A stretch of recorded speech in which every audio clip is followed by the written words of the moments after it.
Hey guys, welcome back to the channel. Our first story is titled, My girlfriend threatened to leave if I didn't sign over my house. I called her bluff. I'm Leo, 32 years old, and until recently, I thought I was in a happy, stable relationship with my girlfriend of 2 years, Katie. Considering I'm writing up this post now, well, I was very, very wrong. Let me start at the beginning. Katie and I met through mutual friends at a barbecue. She was beautiful, charming, and seemed genuinely interested in me. We hit it off immediately, talking for hours about our shared interest in travel, cooking, and hiking. By the end of the night, I was smitten. Our relationship progressed quickly. Within a few months, we were spending most of our free time together. Katie was fun, spontaneous, and always up for an adventure. She made me feel alive in a way I hadn't in years. About 6 months into our relationship, Katie's lease was up and she was complaining about her awful roommates. I had a spare room in my house, so I offered to let her move in. Looking back, I realized this might have been too soon, but at the time it felt right. "Are you sure, Leo?" Katie had asked, her eyes wide with excitement. "I don't want to impose." I laughed and pulled her close. "I'm sure. I want you here with me." She squealed and threw her arms around me. "You're the best. I can't wait to make this our home." I should have paid more attention to that last part, our home, but I was too caught up in the excitement of taking this next step together. At first, everything was great. We settled into a comfortable routine, cooking dinner together, binging Netflix shows, and planning weekend getaways. Katie was always coming up with new ideas to redecorate or improve the house. I appreciated her enthusiasm, even if some of her suggestions were a bit extravagant for my taste. "Babe, what if we turned the garage into a home gym?" she'd say, eyes sparkling. Or, "We should really update the kitchen. Stainless steel appliances would look amazing." I'd usually laugh and remind her that we were on a budget, but I admired her vision. It seemed like she really cared about making our home beautiful. As time went on, though, I started to notice some red flags. Katie was always pushing for more expensive purchases or upgrades to the house. She'd get upset if I said no or suggested we wait until we could afford it. "But Leo," she'd pout, "don't you want our home to be perfect?" I'd try to explain that I was happy with things as they were, but she'd accuse me of not caring about her opinions or not being committed to our future together. It was exhausting. Then there were the comments about marriage. We'd only been together for about a year and a half, but Katie started dropping hints constantly. "My friend Fiona just got engaged," she'd say casually over dinner. "Her ring was gorgeous. I've always loved emerald-cut diamonds, you know." Or she'd leave bridal magazines lying around the house, pages dog-eared to mark her favorite dresses. When I didn't take the bait, she became more direct. "Leo, where do you see us in 5 years?" she asked one night as we were getting ready for bed. I shrugged. "I don't know, babe. Hopefully still happy and together. Maybe we'll have taken that trip to Europe we've been talking about." Katie frowned. "That's it? You don't see us married? Starting a family?" "Well, sure, maybe," I said, feeling uncomfortable. "I just think it's a bit soon to be planning all that out, you know?" She huffed and turned away from me. "I'm not getting any younger, Leo. I need to know you're serious about our future." These conversations became more and more frequent, always leaving me feeling pressured and guilty. I loved Katie, but I wasn't ready for marriage yet. I tried to explain that I wanted to be more financially stable first, that I believed in taking things slow. she'd always end up in tears, accusing me of not loving her enough. Things came to a head about 2 months ago. I came home from work to find Katie sitting at the kitchen table, a serious look on her face. "We need to talk, Leo," she said, gesturing for me to sit down. My stomach dropped. Those words never led to anything good. "What's up, babe?" I asked, trying to keep my voice casual as I took a seat across from her. Katie took a deep breath. "I've been thinking a lot about our relationship and our future. I love you, Leo, and I want to spend my life with you, but I need to know that you're as committed to this as I am." I nodded slowly, unsure where this was going. "I love you too, Katie. You know that." "Do I?" she asked, her voice sharp. "Because sometimes it feels like you're not as invested in us as I am. I've been living here for over a year, helping to make this place a home for both of us.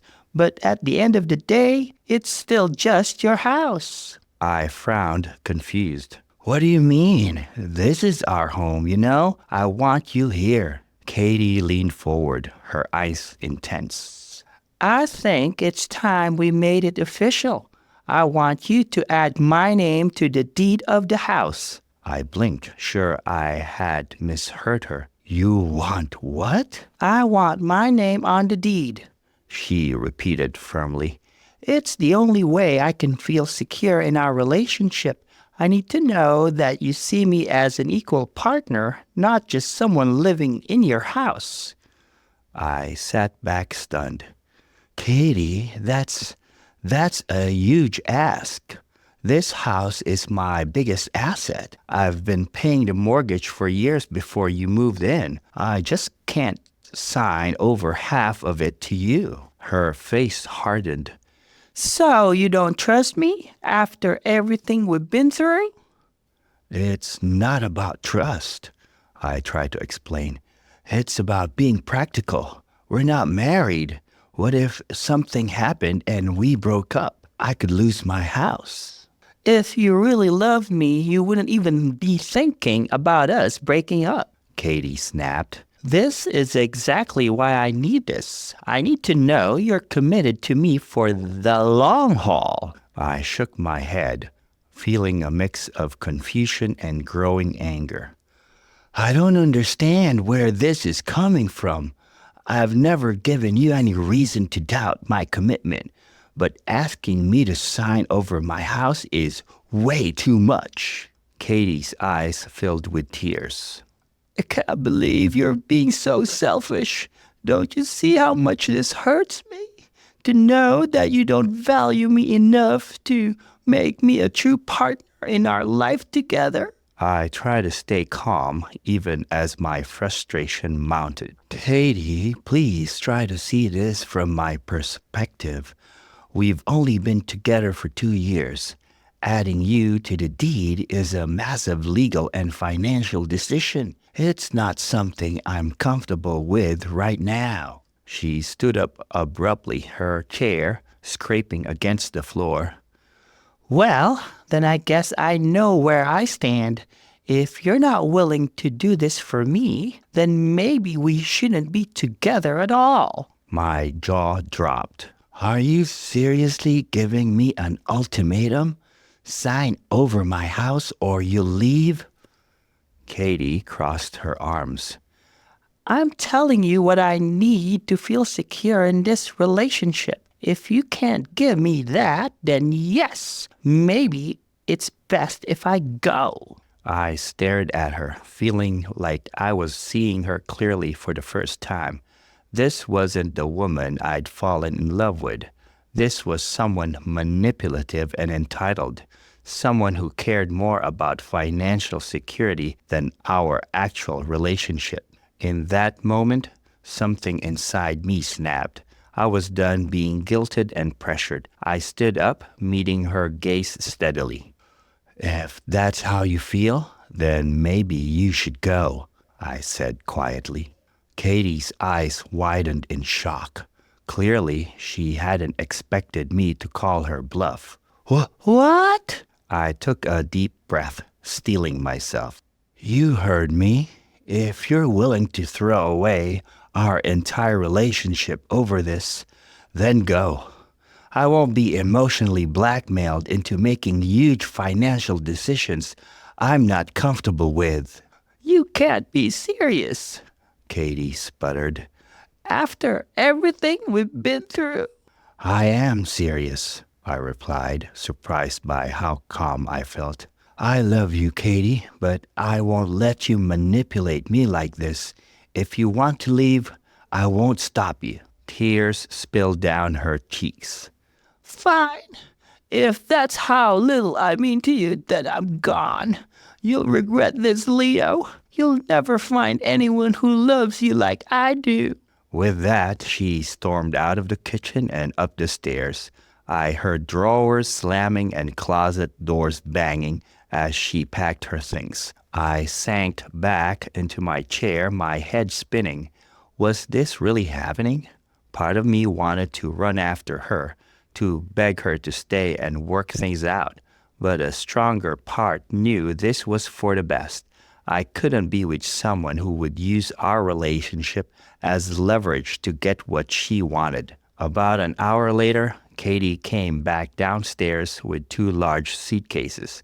Her eyes were red and puffy, but her jaw was set in a determined line. I'll come back for the rest of my things later, she said coldly. I hope you're happy with yourself. I stood up, feeling a mix of sadness and relief. I'm sorry it came to this, Katie.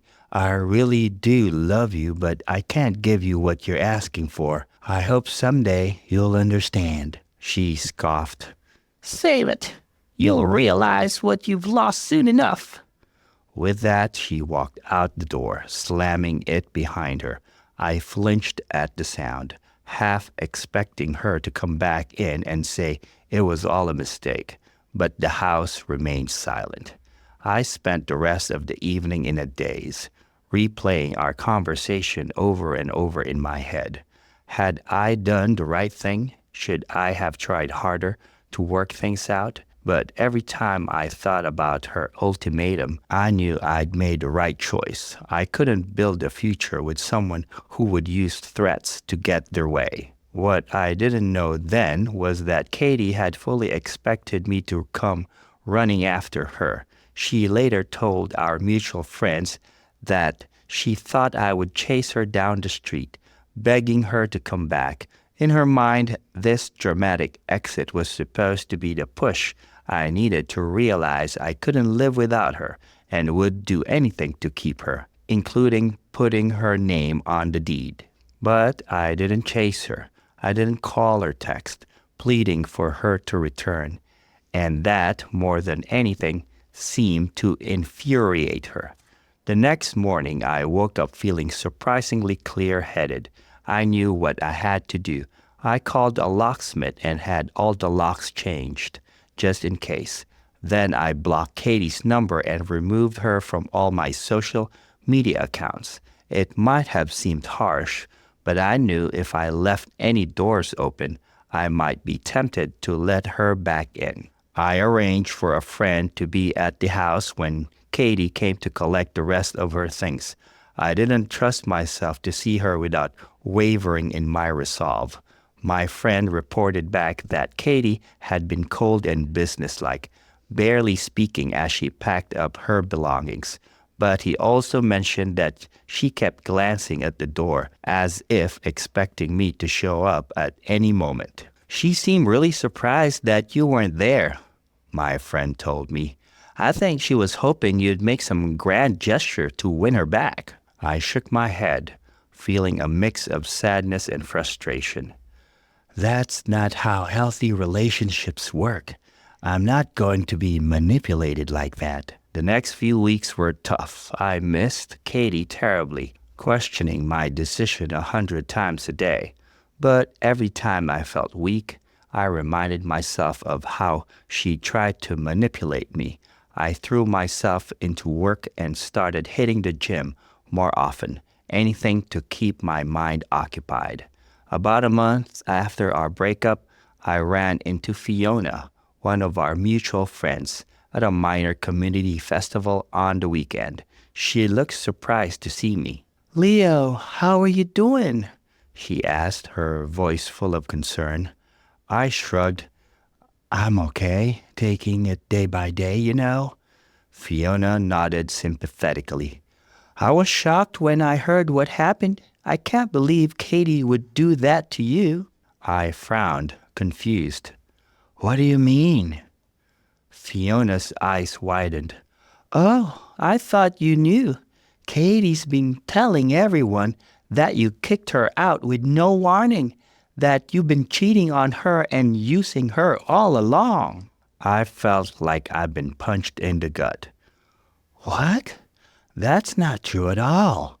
She left because I wouldn't put her name on the deed to my house.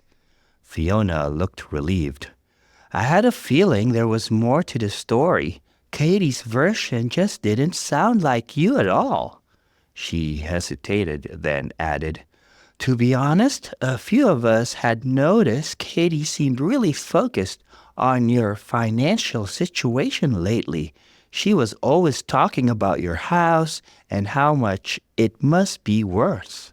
I shook my head, feeling a mix of anger and vindication. I can't believe she'd spread lies like that. I guess I dodged a bullet, huh? Fiona patted my arm. You really did, Leo. For what it's worth, most of us didn't believe her story. We know you're not that kind of guy. She paused, then added, Though I guess Katie might be that type of girl.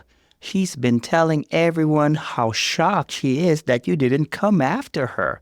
She said she was sure you'd beg her to come back, that you'd realize you couldn't live without her. I think she's really struggling with the fact that her plan backfired. I thanked Fiona for her support and finished my shopping, my mind reeling from this new information.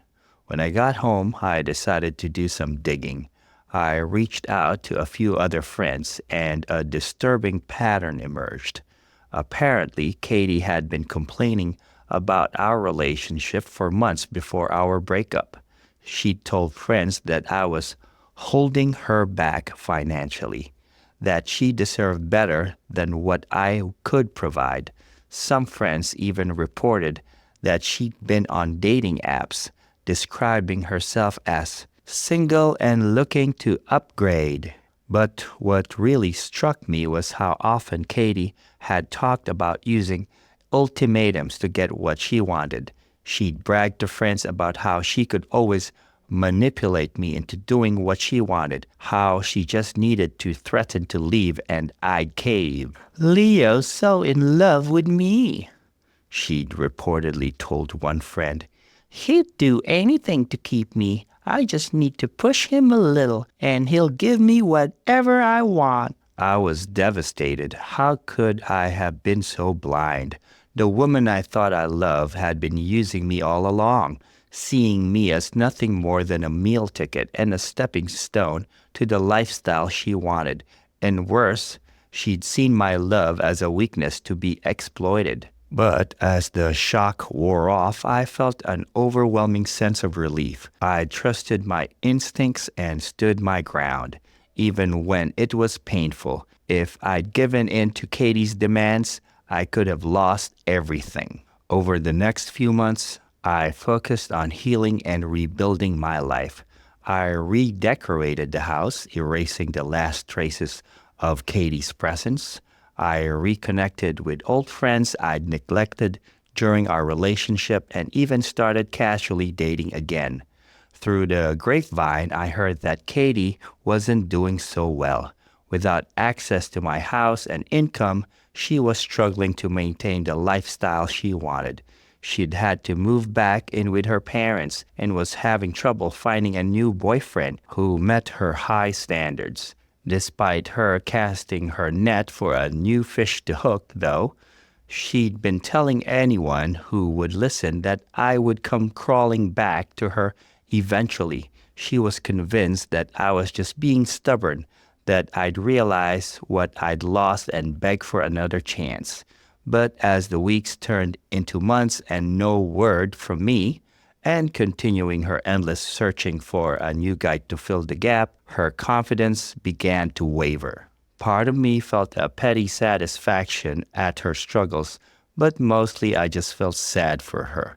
I hoped she'd eventually learn that true love and partnership weren't about money or status, and that manipulating people would only lead to loneliness in the end. About 6 months after our breakup, I received a text from an unknown number. It was Katie. Leo, I'm so sorry for everything. I was wrong. Can we please talk? I miss you so much. I never thought you'd actually let me go. I stared at the message for a long time, my thumb hovering over the reply button. There was a time when I would have jumped at the chance to reconcile, but now I felt nothing but a calm certainty that that chapter of my life was closed. I deleted the message without responding and blocked the number.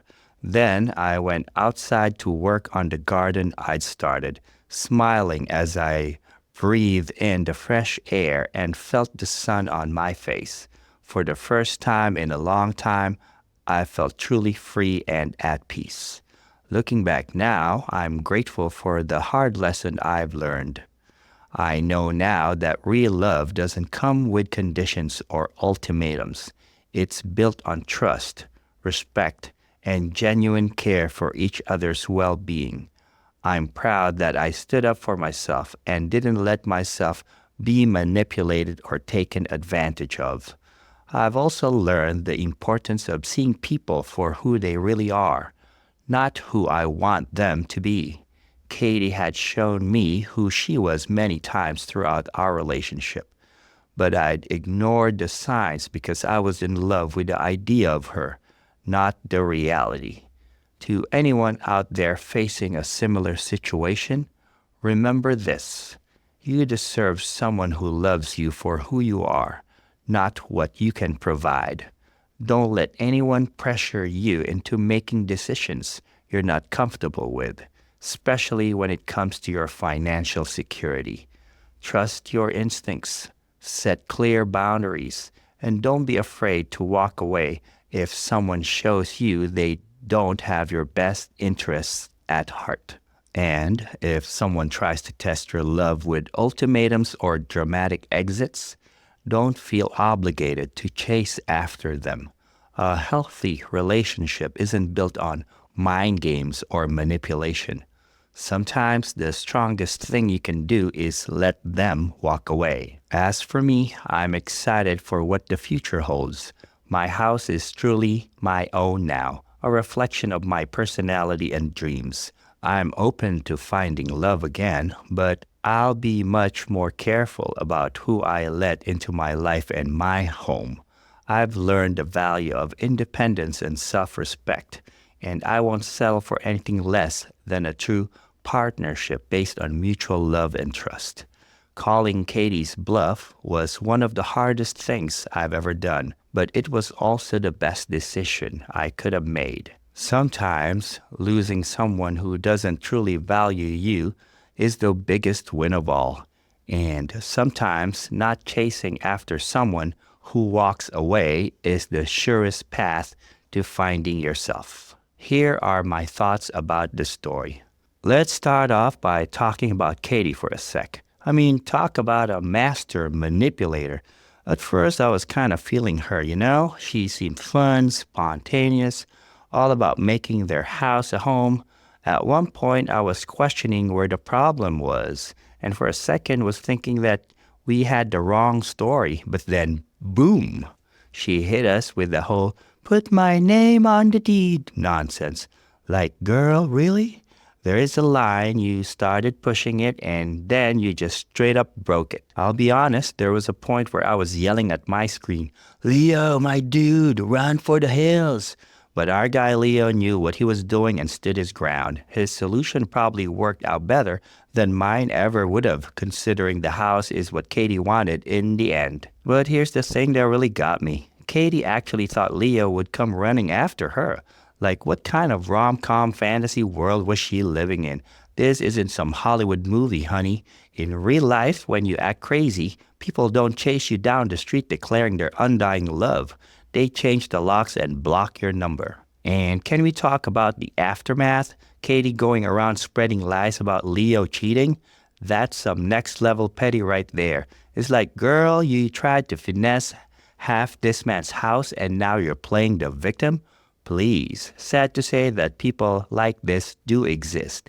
And sometimes they're just the right mix of pretty and popular to get away with it. Fact check your information, guys. But you know what really got me? It's how Leo handled all this drama. He didn't stoop to Katie's level. He didn't go around trash talking her or trying to clear his name. Nah, he just focused on himself, started hitting the gym, redecorated his house.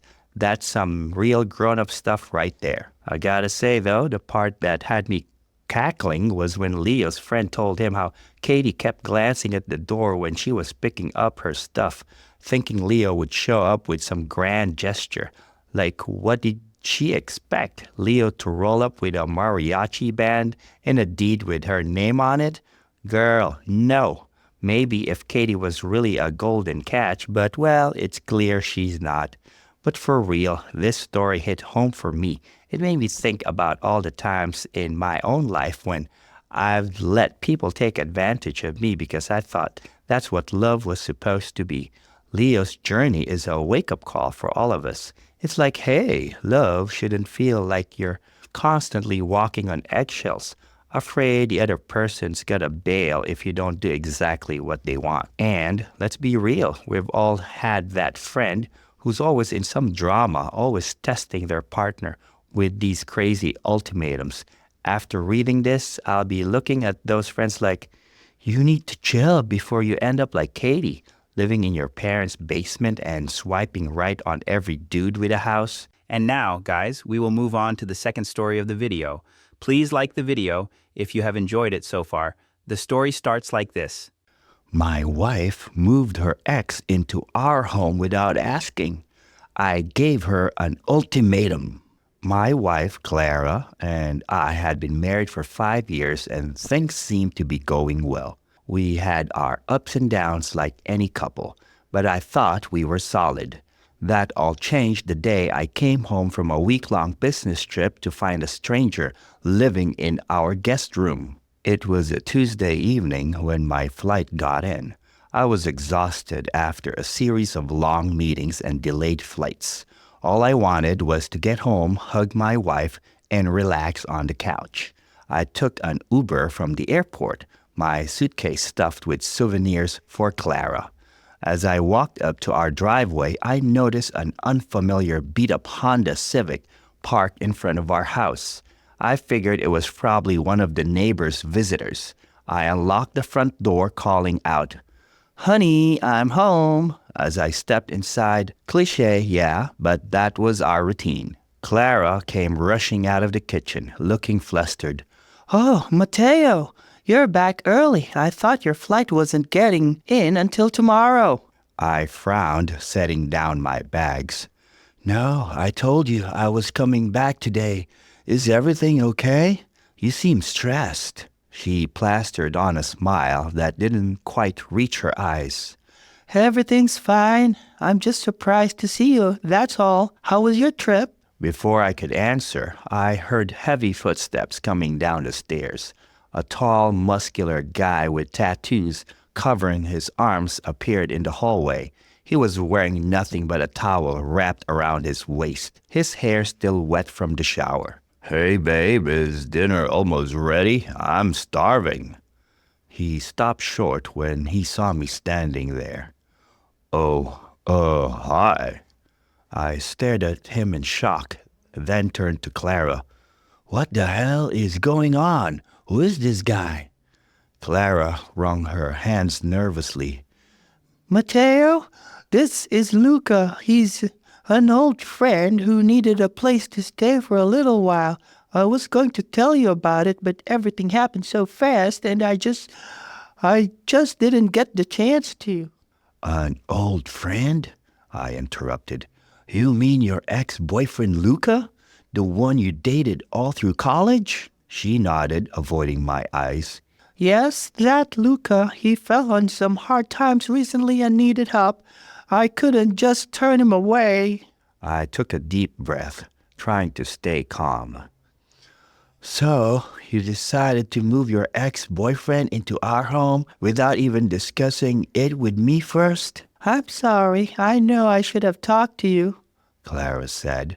But you were away and Luca was desperate. His girlfriend kicked him out and he had nowhere else to go. It was only supposed to be for a few days. How long has he been here? I asked, dreading the answer. Clara hesitated. About 5 days now. My jaw dropped. 5 days? You've had him living here for nearly a week and didn't think to mention it to me once during our nightly phone calls? I didn't want you to worry while you were away on your business trip, she said weakly. I turned to Luca, who was still standing there, awkwardly in his towel. And you thought it was okay to move into a married couple's home without the husband's knowledge or permission?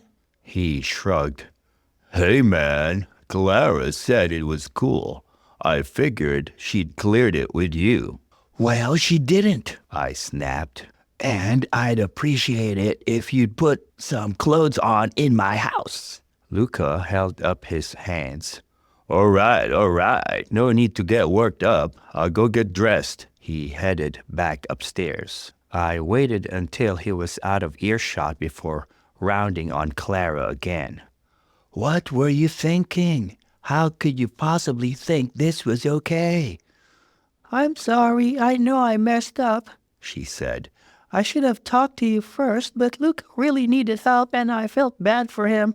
We're still friends and I couldn't just leave him on the street. There's a big difference between helping out a friend and secretly moving your ex into our home, I said. Why couldn't he stay with his parents or other friends? Clara sighed. His parents live across the country and he's not on great terms with them right now. And apparently most of his friends are sick of him crashing on their couches. I was kind of his last resort. So you decided to make his problems our problems? I shook my head in disbelief. Clara, this is a huge breach of trust. I can't believe you do something like this behind my back.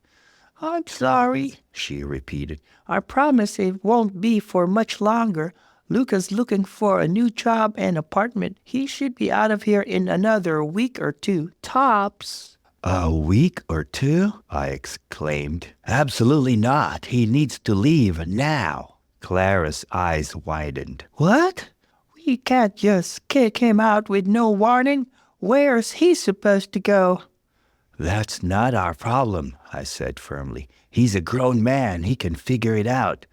Mateo, please, Clara pleaded. I know you're upset, but try to have some compassion. Luca's going through a really rough time right now. He lost his job, his girlfriend dumped him. He's basically starting from scratch. He needs support right now. And I'm sure there are shelters and organizations that can provide that support, I countered. It's not our job to house your ex-boyfriend indefinitely. Luca came back downstairs then, fully dressed this time. He must have overheard part of our conversation because he said, Look, man, I don't want to cause any problems between you two. If you want me to leave, I'll go. Yes, I want you to leave, I said bluntly. No, Clara interjected. Luca, you don't have to go. Mateo is just surprised, that's all. Once he calms down, I'm sure he'll see reason. I stared at her in disbelief. Are you seriously siding with him over your own husband right now? I'm not siding with anyone, she insisted. I'm just trying to help a friend in need. Why are you being so heartless about this? Heartless? I repeated incredulously. I come home to find out my wife has been lying to me and living with her ex behind my back for a week, and I'm the one being heartless? It's not like that. Clara protested. Nothing is going on between Luca and me. We're just friends. Right, I scoffed, because exes living together always stays completely platonic. Luca held up his hands. Whoa, I promise there's nothing happening here, man. Clara's just being a good friend. But I can see I'm causing issues, so I'll start packing my stuff. No, Luca, wait. Clara said. She turned to me with a pleading look. Matteo, please, can we talk about this privately? I sighed heavily. Fine, Luca, give us a few minutes alone. He nodded and headed back upstairs. Once we heard his door close, I turned to Clara expectantly. Well, what do you have to say for yourself? She took a deep breath. I know I screwed up by not telling you about this. I'm truly sorry for that, but Luca is in a really bad place right now, and I'm worried about him. He's been struggling with depression, and I'm afraid of what might happen if we kick him out with nowhere to go. Can we please just let him stay for 2 more weeks, Max, while he gets back on his feet? I promise I'll make it up to you. I shook my head. I'm sorry, but no, I'm not comfortable having your ex living in our home, especially after the dishonest way this all happened. He needs to leave, Clara, tonight. You can't be serious, she said, eyes widening. It's almost 9 p.m. Where is he supposed to go at this hour? He can get a motel room for the night, I said firmly. I'll even give him some cash for it if needed, but he is not staying here another night. Clara's expression hardened. Well, I'm not kicking him out. If you're so uncomfortable, why don't you go stay in a motel? I stared at her in shock. Excuse me? You want me to leave our home because of your ex-boyfriend? At least until you calm down and stop being so unreasonable, she snapped. Unreasonable? I repeated incredulously. I'm being unreasonable for not wanting my wife's ex living in our house? It's temporary, Clara insisted. Why can't you just be understanding for once? For once? I shook my head in disbelief. I've always been understanding and supportive of you, Clara, but this crosses the line. I won't be disrespected like this in my own home. We glared at each other in tense silence for a moment. Finally, I took a deep breath and said, All right, I can see we're at an impasse here. So I'm going to give you an ultimatum. Either Luca leaves tonight or I do. And if I walk out that door, I'm not coming back. The choice is yours. Clara's eyes widened. What? Matteo, you can't be serious. You'd really leave me over this? I'm dead serious, I said coldly. This is a major betrayal of trust, Clara. The fact that you're choosing your ex over your husband speaks volumes. So, what's it going to be? She stared at me for a long moment, conflict clear in her eyes. Finally, she lifted her chin defiantly. I'm not kicking Luca out on the streets. If you want to leave, that's your choice. I felt like I'd been punched in the gut. Even though I'd given the ultimatum, part of me never actually believed she'd choose Luca over me. I nodded slowly. I see. Well, I guess that's that then. Without another word, I turned and walked out the front door. I heard Clara call out, Matteo, wait! But I didn't look back. I got in my car and drove to a nearby hotel in a daze, still struggling to process what had just happened. The next few days passed in a blur. I extended my stay at the hotel and threw myself into work, trying to distract myself from the pain and anger I was feeling. Clara called and texted constantly, alternating between apologies and accusations that I was overreacting. I ignored most of her messages. After a week, I knew I needed to face reality and figure out my next steps. I hired a lawyer and filed for legal separation. When Clara was served the papers, she showed up at my hotel in tears, begging me to come home and work things out. But I stood firm. The trust between us was broken, and I didn't see how we could come back from this. Over the next few months, we had several tense meetings with our lawyers to hash out the details of our separation. I learned that Luca was still living at our house, supposedly still looking for work and his own place. Every time Clara mentioned him, it reopened the wound of her betrayal. I threw myself into building a new life as a single man. I found a nice apartment, started going to the gym regularly, and rekindled old friendships I'd neglected during my marriage. It was hard and lonely at times, but overall I felt like a weight had been lifted. I realized how much I've been compromising my own happiness to try to please Clara over the years. About 6 months after our separation, I ran into Clara's sister Jen at a nearby popular boba place. We'd always gotten along well, so we stopped to chat for a bit. As we were catching up, Jen's expression grew serious. Listen, Mateo, she said hesitantly. I don't know if I should tell you this, but I'm worried about Clara. That Luca guy is still living with her, and I don't think he has any intention of leaving. He's not even pretending to look for work anymore. He just sits around all day playing video games while Clara pays for everything. I've tried talking to her about it, but she won't listen to me. I frowned. That doesn't sound good, but honestly, it's not my problem anymore. Clara made her choice. Jen nodded. I know, and for what it's worth, I think you did the right thing by leaving. I love my sister, but what she did was so wrong. I just hate seeing her throw her life away for this loser. I thanked Jen for the information, and we parted ways. As much as I tried to tell myself it wasn't my concern anymore, I couldn't help worrying about Clara.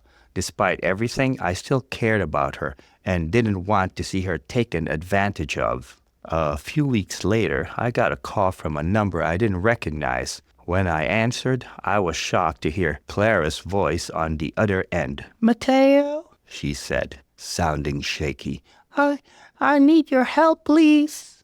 My first instinct was to hang up, but something in her tone made me pause. What's going on, Clara? She burst into tears. Everything's falling apart. Luca maxed out all my credit cards and drained my bank account. He took off in the middle of the night, and I haven't heard from him in days.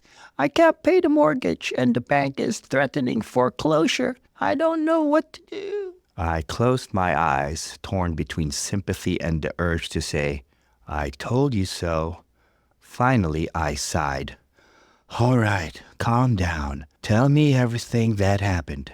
Over the next hour, Clara poured out the whole sordid tale. After I left, Luca had continued living with her rent-free, always with excuses for why he couldn't find work or his own place yet. He'd slowly wormed his way back into her affections, rekindling their old relationship. Clara admitted she'd been lonely and vulnerable after our split, but Luca's true colors eventually showed through. He became controlling and verbally abusive. He guilted Clara into giving him access to her finances, claiming he needed to borrow money temporarily until he got back on his feet. Instead, he'd gone on wild spending sprees, racking up thousands in credit card debt. When Clara finally confronted him about it, they'd had a huge fight. Luca stormed out, taking Clara's car and whatever valuables he could grab. She hadn't heard from him since. I'm so sorry, Mateo, Clara sobbed.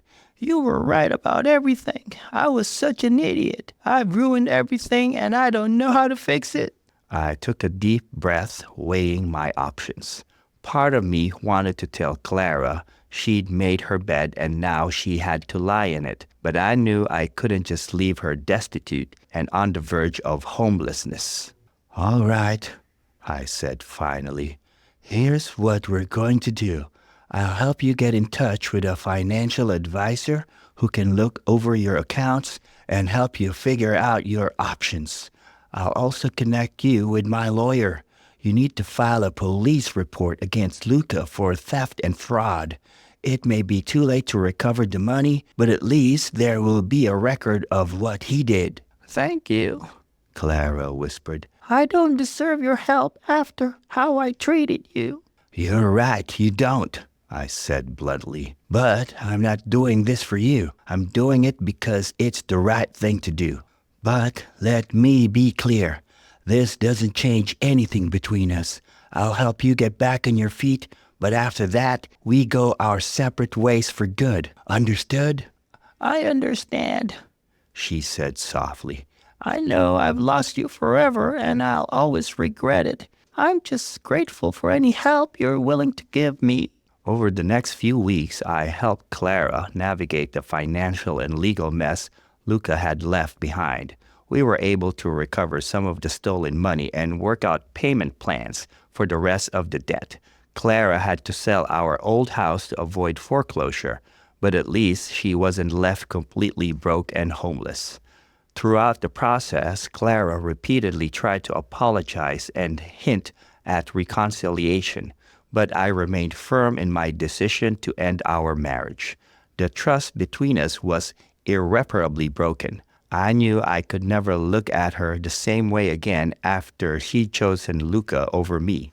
As we finalized our divorce, Clara made one last tearful plea. I know I don't deserve another chance, but is there any hope at all for us? I still love you, Mateo. I made a terrible mistake and I'll regret it for the rest of my life. But can't we try to work things out? I shook my head sadly. "I'm sorry, Clara, but no. Too much has happened. I've moved on with my life and you need to do the same. I hope you can learn from this experience and find happiness someday, but it won't be with me." She nodded, wiping away tears. I understand. Thank you for everything you've done to help me, even though I didn't deserve it. You're a good man, Mateo. I'm sorry I didn't appreciate that when I had the chance. As I walked out of the lawyer's office that day, I felt a sense of closure. The anger and pain I'd carried for months had faded. In its place was a quiet determination to build a new and better life for myself. I knew there would be challenges ahead, but for the first time in a long time, I felt hopeful about the future. In the years since our divorce was finalized, I've stayed true to my commitment to move forward. I earned a big promotion at work and even started dating again recently. I still think of Clara sometimes and hope she's doing all right, but I have no regrets about how things turned out. That fateful day when I came home to find Luca in our house was painful, but it opened my eyes to issues in our marriage I'd been ignoring. Clara's betrayal forced me to stand up for myself and my own happiness. While I never would have chosen for things to end this way, I'm ultimately grateful for the wake-up call. I'm building a new life now that's authentically my own, no longer compromising my values or sense of self-worth for anyone else. If there's a lesson in all of this, I suppose it's to trust your instincts and never let anyone make you feel guilty for having healthy boundaries. A partner who truly loves and respects you will consider your feelings, not steamroll over them. I hope my story can serve as a cautionary tale to others who might find themselves in a similar situation. Don't ignore red flags or let yourself be manipulated into accepting the unacceptable. You deserve better. Here are my thoughts about the story. Let me just say, Mateo, my dude, you handled this situation like a champ. I mean, coming home from a business trip to find your wife's ex-boyfriend chilling in your house in nothing but a towel? That's the kind of shock that would make most people lose their minds. But our boy Mateo here, he kept his cool, at least on the outside. I bet on the inside he was screaming louder than a heavy metal concert. Now let's talk about Clara for a hot minute. Girl, what were you thinking? Moving your ex into your marital home without even mentioning it to your husband? That's not just crossing a line, that's pole vaulting over it and then setting the pole on fire. I get wanting to help a friend in need, but there are limits, and keeping it a secret for a whole week, that's not just a red flag, that's a whole red square parade. And Luca, oh Luca, this guy's got some nerve, doesn't he? Rolling into a married couple's home like it's a free hotel. Sure, he offered to leave when Mateo came home, but let's be real, he knew exactly what he was doing. Classic freeloader move, if you ask me. But the real kicker? When Clara actually chose Luca over Mateo. I mean, come on. Your husband of 5 years or some down-on-his-luck ex who's been crashing on your couch? That's like choosing gas station sushi over a 5-star restaurant meal. It just doesn't make sense. I've got to give Mateo props for sticking to his guns, though. That ultimatum was hardcore, but sometimes you got to lay it all on the line. And when Clara made her choice, Mateo didn't stick around begging or trying to change her mind. He packed up and left with his dignity intact. That takes some serious backbone. Now, the aftermath of this whole fiasco is where things get really interesting. Mateo went off and built himself a new life, started hitting the gym, reconnecting with friends. Meanwhile, Clara? Oh damn, she learned the hard way that no good deed goes unpunished. Luca turned out to be exactly the deadbeat we all suspected he was, maxing out her credit cards, draining her bank account, and then disappearing like a magician's rabbit. A con artist of con artists. And then Clara has the audacity to call Mateo for help. I gotta say, Mateo's a better person than me. If my ex called me up after that drama asking for... Anyways, guys, I hope you enjoyed the video. Please like and subscribe, and I'll see you again tomorrow.